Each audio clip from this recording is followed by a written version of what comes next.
So these are guys that Julio debuted with that we can confidently say are superstars. That debuted the same year he did. They were all in the top 3 of the MLB Pipeline rankings, prospect rankings. The 3 is Julio, Gunnar Henderson, that is, Bobby Witt Jr. Trajectory-wise, Julio had the best first season of all of them. He had a 146 WRC+, 5.7 wins above replacement. Gunnar, 128, was worth less than 1 win in just 34 games. Bobby Witt was a below-league average hitter by WRC+, was worth 2.5 Fangraphs wins. But then Julio goes down to 126 in year 2, 5.5 wins above replacement. Gunnar Henderson, a 123 WRC+, but he was worth 4.5 in his age 22 season. And Bobby Witt improved a little bit, especially defensively, with a 115 WRC+, and was worth nearly 6 Fangraphs wins above replacement in year 2.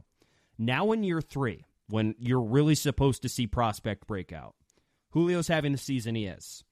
Gunnar Henderson right now, with his 180 WRC+, has amassed more Fangraphs wins above replacement, a little bit past the halfway point of the season, than Julio has in a season yet. He's at 6.1 right now.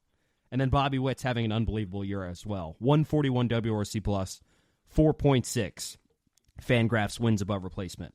So they all debuted in their early 20s, all high school/international players, all were in the top 4 of the same prospect ranking, all debuted in 2022, all are in their 3rd major league season this year, all are tasked with being at the forefront of their respective franchises.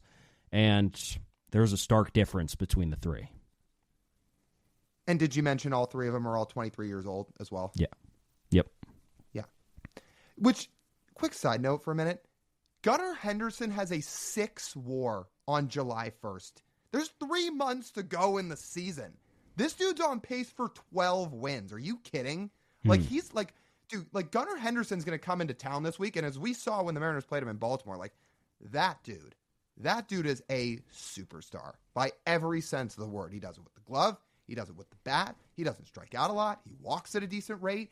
He's got, he's got close to 30 homers already. It's July 1st. This guy has, I don't want to say carried the Orioles because top to bottom, it's a really good roster, but like that's an MVP candidate right there. Like it's probably Judge. Judge is probably the winner if the season ended today. Isn't Gunnar right behind him? I think so. It's going to be close. It's going to be close. I do want to note in this prospect class, Lyle, it's not all slam dunks. The guys I used were, I think, the 2 best players in this rookie class. Adley Rutschman is also in that rookie class as well, but I didn't include him in here. He's a bit of an older player. He's a college player, so different vibe. Because overall, there's other guys in that top 5 that haven't totally worked out. Spencer Torkelson's right now in AAA because he can't figure it out. Riley Green has been good this year, worth 5.5 wins in a little over 2 seasons. He's got a 136 WRC+ this season. He was the number 4 prospect in the preseason rankings, or number 5, sorry, in the preseason rankings, and was supposed to be a Julio-like prospect coming up. He hasn't been quite as good. So it's not all slam dunks, but these 3 guys were good to compare because, again, they're all 21 when they debuted. They all debuted in 2022. They're all at the front of their franchises. They all play premium positions. 2 of them are progressing a little bit more naturally than Julio, who's right now going the opposite direction. Right. Yeah, it's true. And it's not a fun conversation to have, but we see Gunnar putting up 6 wins right now. I think we're all sitting here thinking this is what we all thought Julio was going to be doing.